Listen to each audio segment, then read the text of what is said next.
মাত্র কয়েক ঘন্টার স্বাস্থ্য পরীক্ষা শেষে ফের আদিয়ালা কারাগারে স্থানান্তর করা হয়েছে পাকিস্তানের সাবেক প্রধানমন্ত্রী ইমরান খানকে। সূত্রের বরাতে এমন খবর প্রকাশ করেছে পাকিস্তানি সংবাদ মাধ্যমগুলো। এর আগে বৃহস্পতিবার গভীর রাতে পুলিশি কনভয়ে কড়া নিরাপত্তার মধ্য দিয়ে কারাগার থেকে ইসলামাবাদের শিফা ইন্টারন্যাশনাল হাসপাতালে নেওয়া হয় ইমরান খানকে। বন্ধ করে দেয়া হয় সংলগ্ন এলাকা।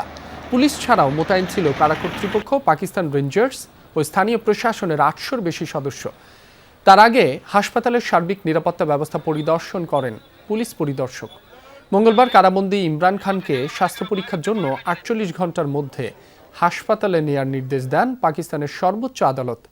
এদিকে সরকার এই নির্দেশের বিরুদ্ধে চ্যালেঞ্জ করলেও তা ফেরত পাঠায় সুপ্রিম কোর্ট।